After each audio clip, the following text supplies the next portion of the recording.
हमारे संस्कार, मतलब दुनिया अच्छी होगी तो हमें खुशी मिलेगी। लेकिन भारत के इतिहास में, संस्कारों में हजारों वर्ष से हमें ये लॉ पता है कि संसार से संस्कार नहीं बनता, संस्कार से संसार बनता है। तो जब संस्कार से संसार बनता है तो फिर तो स्वर्णिम दुनिया बनाना बहुत इजी है। उसके लिए बाहर तो कोई मेहनत ही नहीं करनी है। तो आज का पहला होमवर्क, अपनी खुद की पर्सनल डेफिनेशन क्रिएट कीजिए कि सादगी की जीवन अर्थात क्या। इसमें कोई और नहीं बताएगा कि क्या राइट है क्या रॉन्ग है। अपनी डेफिनेशन खुद क्रिएट कीजिए कि सादगी की जीवन, मेरी लाइफ में सिंप्लिसिटी, सिर्फ वो चीज खरीदेंगे और उतनी खरीदेंगे जितनी जरूरत है। चीजें शारीरिक आराम के लिए होती हैं। मन की खुशी को उन चीजों पर डिपेंडेंट न करें। सृष्टि को एक्सप्लॉइट करना ये भी एक कर्म बनता है। और हमेशा याद रखना है कि हर कर्म का परिणाम होता है। अगर आज हमने सृष्टि को रिस्पेक्ट नहीं की तो उसका परिणाम हमारे सामने आएगा। व्यक्तिगत रूप से भी आएगा, देश के रूप से भी आएगा और सृष्टि के रूप से भी आएगा। हर कर्म का परिणाम होता है।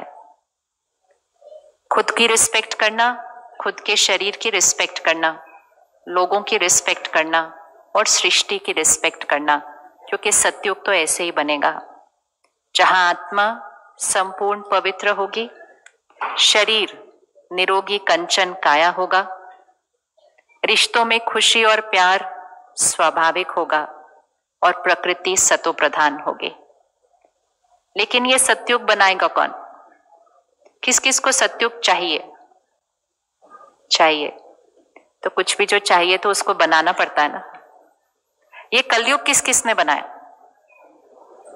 हाथ उठाएं एक बार, किस किस ने कलयुग बनाने में कंट्रीब्यूट किया था? अच्छे से हाथ उठाओ, ऐसे नहीं, हाँ अच्छे से, कि मुझ आत्मा ने कलयुग बनाने में कंट्रीब्यूट किया। कैसे कंट्रीब्यूट किया? कितना इजी था, सिर्फ अपनी पवित्रता को घटाते गए और अपने विकारों को बढ़ाते गए। और जितना काम, क्रोध, लोभ, मोह, अहंकार बढ़ता गया, कलयुग न रहकर घोर कलयुग बन गया। तो जब कलयुग हमने बनाया और कैसे बनाया वो भी हमें पता है, तो फिर सतयुग कौन बनाएगा? हम ही बनाएंगे। और कैसे बनाना है वो भी हमें पता है। आदरणीय राष्ट्रपति बहन ने 2 लिस्ट बताई थी। एक लिस्ट थी काम, क्रोध, लोभ, मोह, अहंकार, कहा ये भी एक परिवार है। और दूसरा परिवार कौन है?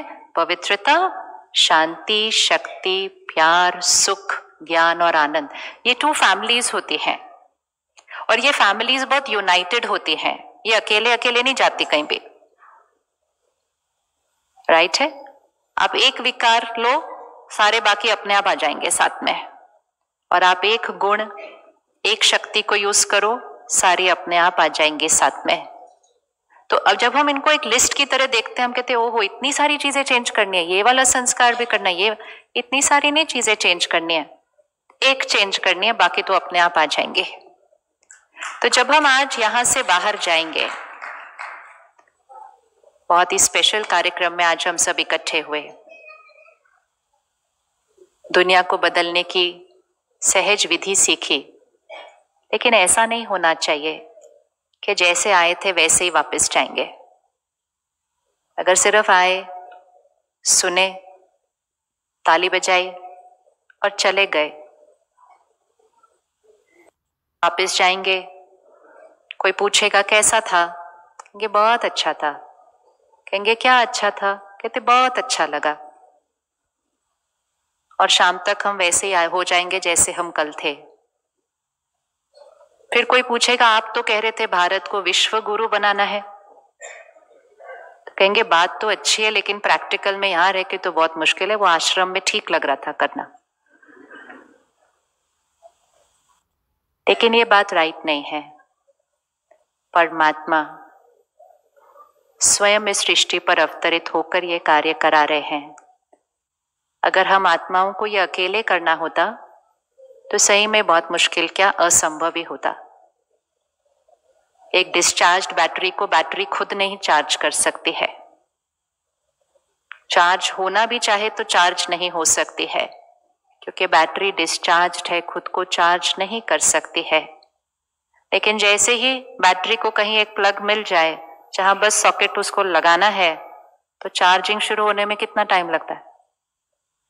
चार्जिंग शुरू होने में कितना टाइम लगता है? लगाया, on and it started, instant है।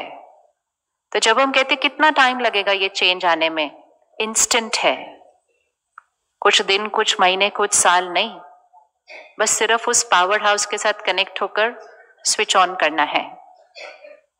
और इसीलिए परमात्मा ने 4 तरीके सिखाए हैं भारत को स्वर्णिम भारत और सृष्टि को सतयुग बनाने के।